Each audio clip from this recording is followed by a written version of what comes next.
Record.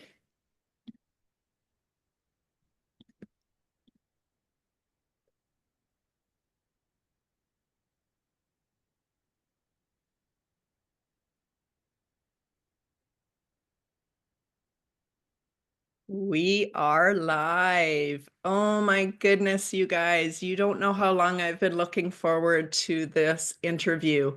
When I really had this vision of setting up a platform and a place for to tell these extraordinary stories of these extraordinary women, you know that not only was I thinking task of how do I do it? What kind of platform? What will we do? But I was also thinking of who. And over the years, I've had just so many extraordinary women come into my world, and some of them I've gotten to know deeply, and some of them I've just got a little tweak of their story, and it makes me want to know more. Well, with you, Liz, it's been both. I've got to know you. I consider you a friend.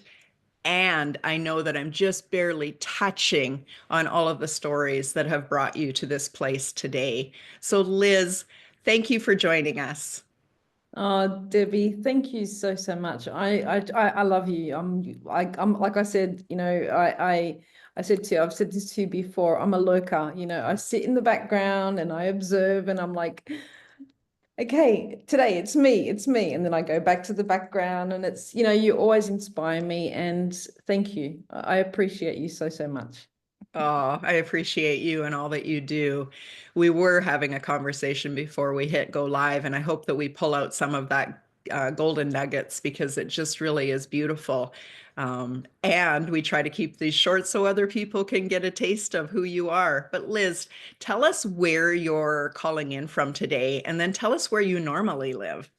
Okay, so I'm normally in Sydney, and at the moment I'm actually traveling. So I apologize for my background, but my laptop is my office, and it's the freedom of doing what I'm doing right now, and that's just hopping on a Zoom call with amazing people, and sharing, and growing and learning. And it's just the opportunities are endless. But yeah, I'm actually in Portugal at the moment, and yeah, it's just after 6 p.m. here on Tuesday afternoon. So I'm not sure what time zone it is for you right now. I think it's 1 p.m., right?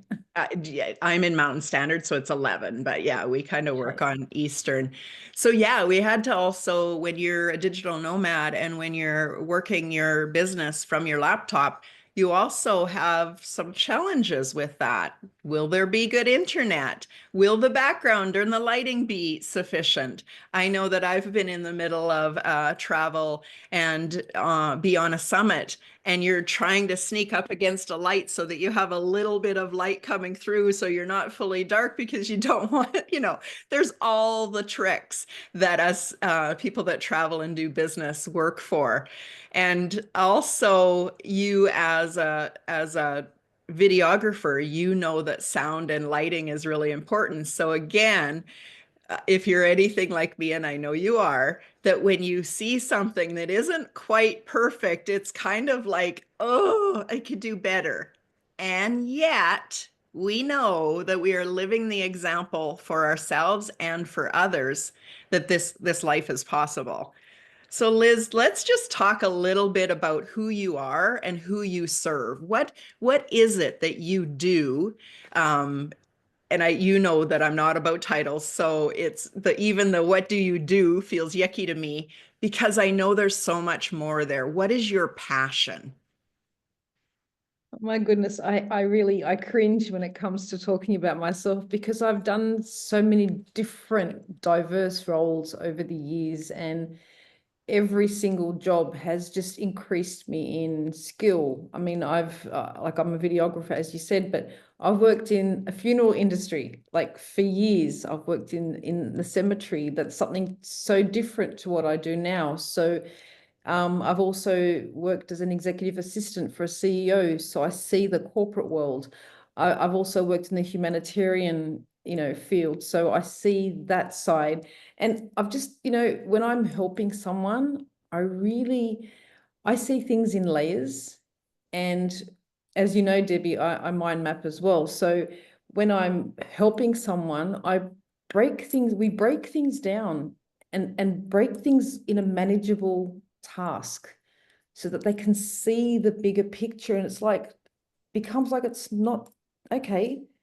It was all here, but now I can see it. So I get really passionate about mind mapping because, I mean, you can see the layers of a small idea or a very big one. And yeah, I love seeing the smile. I love seeing especially when I reveal their map.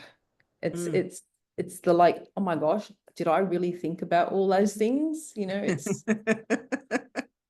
Well, I have had a mind map with Liz, and it is amazing, especially for somebody that's multi-passionate and it just be able to dump them out. But Liz, you and we think a little differently, or we see things a little differently. And I want to share why I think it's extraordinary what you do. You can see the bigger picture long before somebody puts it down in a mind map. That mind map's for them. You can see the through line. And when you were talking about, oh, I've done so many of these different things, and sometimes it's hard to even talk about, I automatically connect the dots. It's the storytelling. Somebody in a funeral home, it's all about stories. It's all about celebration. It's all about remembering the life. From your videographer, all of the things, it's about your passion to tell other people's stories, to bring out the greatness so that not only they see it from a different perspective, but the audience sees it and sees themselves. Really, that's what we're doing here, is we're telling extraordinary stories so people can see themselves in that person. That's what brings hope and possibility and the ripple effect that continues on. So, Liz, have you always been able, do you consider that a gift that you can see and connect the dots? Or was there a time when you actually didn't consider that a gift? You actually thought that was why do I always like think so broad? I recently, just out of curiosity, because I've got so much chatter in my head, and I'm thinking of different things simultaneously, and I scored high for ADHD, and I'm like, okay, that does that make sense, or is that meant to sort of put the pieces together? I don't know, but when I'm looking at things, I just quickly can see different. What about this? What about that? And when for example, when I'm working on a video or a film, I need to go off a script to look for the relevant take, the relevant sound, the relevant theme, layover, title. And it's in people's stories. They don't hear the visual, but I see the visual. So if they're talking about something, my mind goes to, okay, what video would work well here? What photo, what sound, and that's when, to me, it's like we're 9 billion plus people. There's 9 billion plus documentaries because we all have stories to tell. We all have an amazing journey called life. And I wish people can see that side, see it visually, because when you can see it visually, it just flows different. Yeah, well, you are doing your part in helping people see that. So, Liz is helping us there's an ageless mindset group that we call ourselves Ageless Stars. A book is coming out just in a couple days, and Liz is behind the scenes helping each of us gather our stories and create a documentary of that. Liz, do you want to talk about what that has been like working with 37 individuals that have the same similar mindset, but you've been able to pull out the uniqueness? As I met each and every one of you, it was quite amazing to hear, because everyone is so different yet so much the same, because we all have similarities in our stories. One's a rebel, one's really, really funny, one's a prankster, one's finally awakened and just is courage, one's just courage straight from the get-go. One's like I had people coming out of their shell, for the first time, and it was beautiful to see and capture. And I guess one of the struggles that I did have was the fact that being a virtual platform, recording people's stories, not everybody had good internet or a good camera or good sound, and trying to bring that together, it's like, oh my goodness. So there's ways around that. There's, in the editing suite, there's ways around that. But, it's from the age of 60, that's the youngest, to 90, I believe it's 98, that she's the baby. She's the baby. So, like climbing is it Mount, Everest or Mount Kilimanjaro? Kilimanjaro, I believe. Mount Kilimanjaro. I Kilimanjaro mean, in like, Africa. there's so many different, forgive me for forgetting, or making a mistake, but her courage, her determination, it's like, I want to be like her when I grow up. I, Talk about hope and possibilities, right? When yeah, you yeah. see these amazing, extraordinary women, you know that my greatest gift is to help them shine, because I don't ever want those to be a secret. Like, these are extraordinary women making extraordinary moves throughout the world, and you are helping highlight in a documentary, which a lot of work goes behind the scenes of a documentary. We know this one little video, 30 minutes, becomes hours and hours and hours of work to fine tune it, to get the perfect sound bite, the perfect image, the perfect music, to take our emotions through these ups and downs. So I want to honor you and say thank you for what you're doing behind the scenes, because the piece that Liz didn't talk about is that this is a group of women that are bootstrapping. There is no $1 million budget here to create a documentary. So when Liz has been a videographer and she's had big budgets, for her to come in and do this type of humanitarian work, this heart work, and do it the best you can on the budget that's presented to you. Come on, guys, let's put ourselves in her shoes. I think that that extraordinary feat in itself is worth celebrating, because you have worked with us to help highlight us in the best way on a very limited budget. And what I say there, Liz, is you're showing the world what's possible. Thank you so much, Debbie. Honestly, what really captured my heart was Joyanne's message, the legacy piece. And, as you know, there's been lots of backwards and forwards to get the visuals, just right, to get the continuity piece, to get all the stars, at the same time available, for our meetings and for retakes, and just for capturing the content. I wanted to be a part of the legacy piece, because I was 20 years ago, 20 yesterday, I should say. It feels like that. And every single one of you said that it feels like I was 20 just yesterday, and I'm now, in my 50s. Actually, no, I should celebrate that. I'm 53. And I'm blessed to be here. I'm blessed to be here.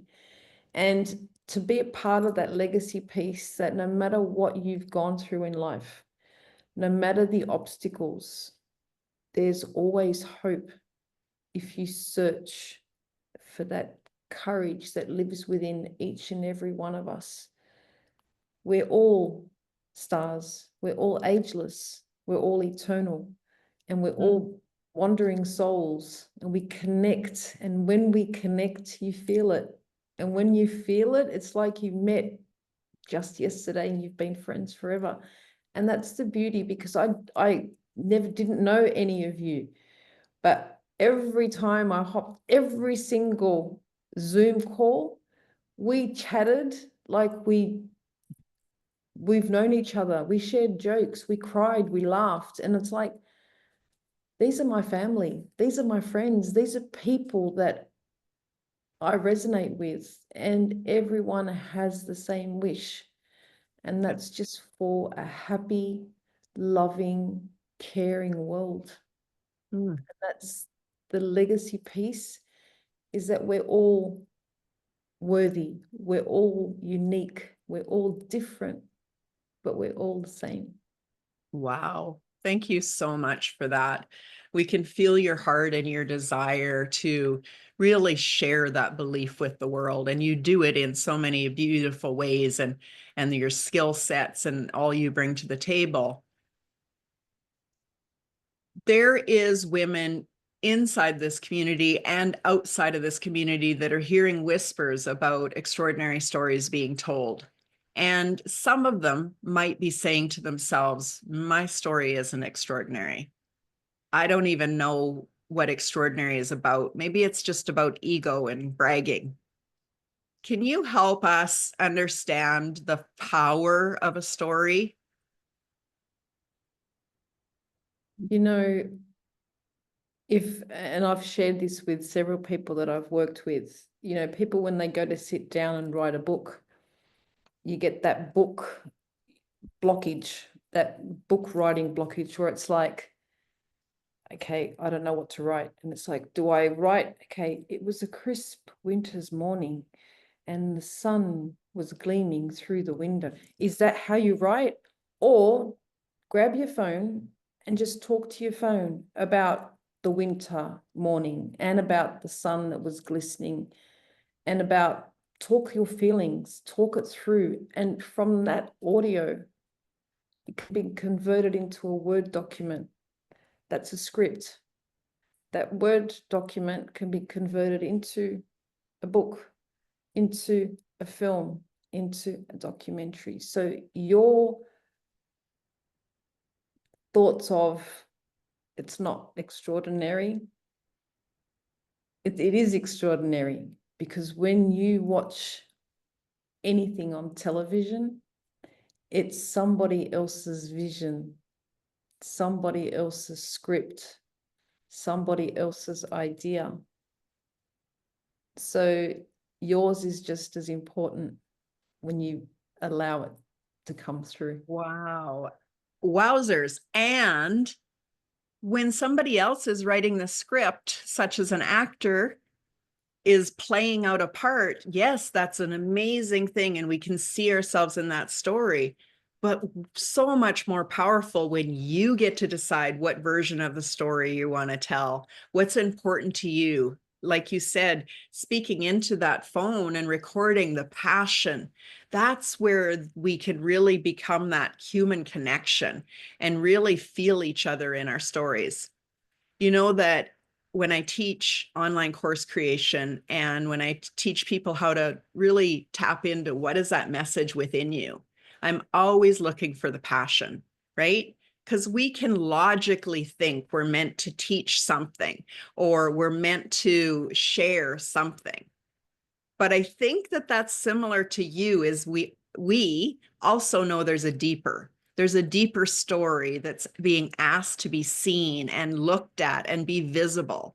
And sometimes that's a stretch for people. They're just not quite ready to tell that version of that story or even to acknowledge it to themselves. But it is part of the growth that we're here doing, especially us that are in the knowledge broker business. Would you agree? Absolutely. Absolutely. Like, you know, just as you were talking, what came to my mind was, you know, how people are journaling, right? It's the physical act of writing up your thoughts and your feelings down on paper. If you were to take that and press record on your phone and read it, you're going to read it, but the emotion is not there because Hmm. you're reading words. But if you talk and you feel it, there's a difference. And I don't know if I've sort of not answered your question, but if you look at a reel, for example, if you're recording your voice, you can use that as a voiceover just by adding music in the background, bring it down and use your voice. You can be sharing a thought. As I looked in the mirror this morning, I finally smiled and said, "Hey, I love you, and it's okay. You're doing great, kiddo. Today's going to be a great day." And it's a 15-second snippet. You upload it, you put a photo, you put a recording, there's your reel. We've all got it's I want people to be proud of who they are, because we're all so beautiful. It's a view. I see it because when I'm watching the videos over and over and I'm trying to get a specific emotion or a specific look or a specific action, I'm watching the video over and over again, and I pick up on so much, because when people don't realize they're on camera, that's the nuggets for me, because I look for the abstract. I don't look for the staged. Okay, smile. I look for the looking at the camera or looking at the phone or looking away and smiling. I choose those because like, I can't explain it. It's just, You're explaining it. It makes total sense to me. there's just this magic and just this, because people are so beautiful when they're themselves. Yeah. Yeah. When I was doing family portrait sessions, I changed everything in the industry here. It was very studio, pose this way, pinkies up, hands in, and it just didn't feel right to me. And I wanted these women to not only be in the photos, but also to have such love and appreciation when they seen them, that it was documenting their family playing, having fun, teasing each other, not about, oh, the hair is across my face. It doesn't matter. What truly matters. And yet there was a mindset shift that had to happen in order to actually love those. And the way that I got everybody to love those is to put those images to music when they got to see them for the first time, because now their emotion was also in the moment and they relived that and they got to see that as perfection. And so I've had so many people that have just thanked me for creating them, but I created them because that's what I wished I had. That's what I wished. I didn't want no studio photos, that I dressed them up a certain way. You guys remember I have twin boys. I didn't want that. I wanted somebody to stand beside me and capture the moments, the in-between moments that were so special. And if somebody other than me would have had a camera, I would have had those documented. So I want to give credit to anyone that is the person behind the camera, the videographer, the person that's doing the scripting, the person that's watching for those little moments, those golden nuggets, the person that's says, hey, I know an extraordinary woman and I want her to be inside this group having this opportunity. How can that happen? You guys might think your role isn't as important. To me, it is everything, because without the person behind the camera, without that, the people that are wanting to tell their story, or that I want to hear their story, they wouldn't have a platform. They wouldn't have a way. And so in just last week, I was in a thought leadership marketing forum. And one of the beautiful souls that I was lucky enough to meet in person at the Jane Goodall event in Los Angeles, he told a story about his life and how he really didn't feel valuable or part of the team until he found the camera. Because now, instead of hiding in the background, he had a position, he had a role. But it wasn't until the next version of him showed up that said, now I want to be in front of the camera, telling people why this is so important to me. Why does it matter that I document stories? Why does it matter that I help people with their heritage and the legacy? So, Liz, that is the question I have for you. Why does this matter to you? One thing I've learned very, very early on, and I've been, a videographer for about 20 years now. And, I've done all genre. I've done from, advertisement to documentaries to Netflix to now a film that's currently touring Australia. So I'm super proud of those milestones. But what it's actually happened for me is my camera captures what you don't see. So I'll give you an example. Very early on when I started, I branched, and I didn't realize that I was an entrepreneur. I didn't realize that. Only now do I realize what an entrepreneur means. Then it's like, okay, I actually was an editor for doing wedding videos for a director, and I would sit in the back and I'd be there for hours putting through these amazing videos. He'd be the cameraman, so I knew his style of filming, so I knew the cuts, cut to the cake and cut to this, and I'm a fast editor, so and I also beat cut, so I'd be doing these amazing music videos and the whole to the beat and the flashes and all that sort of stuff, and it gave me so much experience because creating that style of video, I had to be mindful of the bride. And that's a bit of another story, but that's where my passion for editing started. And I promised myself, because of a video that I was in during a wedding, and I thought to myself, I wish the editor had cut that out. Looking at a video, watching myself, I did something really silly that I'm very embarrassed about. But back then I was young and silly, but the editor played on that. He didn't cut me out of the video. So when I'm sitting there with family watching the wedding highlight, I was shocked when this segment of me inappropriate was used in the wedding highlight. So I was so embarrassed. And I thought to myself, if, I wish he had cut that out.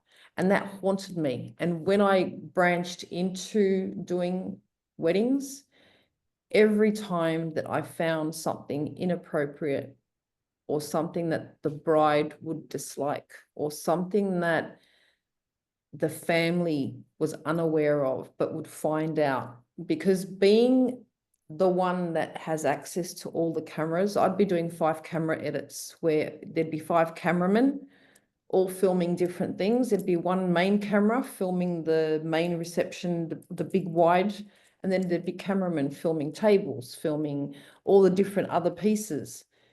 The bride is busy, the bride and groom, they're busy. So again, the cameras are capturing what she doesn't see. When I'm compiling those 5 cameras together and I'm syncing the footage and I'm going through all the angles, I'm seeing so much stuff. I'm hearing so much stuff.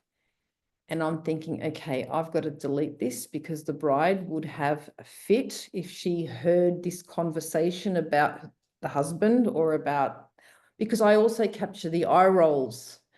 I capture inappropriate, when they, at the end of the night, once they've had a few many drinks, there's some things that it's like, oh my gosh, I've got to cut this out because I don't want that in there. I feel responsible because I want the family to be happy with the video I produce. So that's my passion. I see what they don't see. So it's getting the I good love bit. that, but you're also bringing in a core value of yours, which is integrity.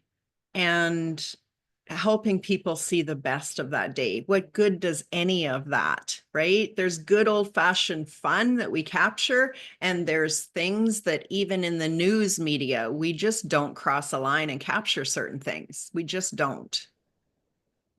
So Liz, Absolutely. as we're wrapping this up, I can't believe that we're already a half hour into this. Again, we could talk to you forever because it's just like, whoa, and then this, and then this, and then this. What message do you have for women that maybe don't quite feel extraordinary at this time of their life? Witnessing what you've witnessed and going through what you've gone through. What advice do you have for them? You know, my passion's documentaries. It's about telling the reality of life. You know, being someone who works with animation, works with After Effects, I see how that side of it's put together. When I hear a story and it's from someone that's gone through whatever it may be, but there's a glimmer of hope. I want them to see it because it's profoundly beautiful. And it's when we're watching a documentary on someone else's story, we don't question, we don't start saying, oh, that person's ugly, or that person's fat, or that person, we don't quit. Why do we do it to ourselves? Oh, it's so true. We don't watch TV and criticize who we're seeing on screen. We love them, we like them on social media, and they're all shapes and sizes. We're all shapes and we're all colors. We're all diverse. We're all beautiful humans and we're all unique. And that's the beauty of it. Like none of us are the same. How boring would that be if boring would So that beautiful. Thank you so much for joining us and having a oh, real conversation about what it looks like behind the scenes, but also what it takes to come out in front of the camera and share your passion, your mission, and your purpose with the world. Thank you, thank you Liz. so much, Debbie. I absolutely love you. And thank you for all you do and for what you're doing and your message. Thank you. You're inspiring so many people. Thank you. My pleasure.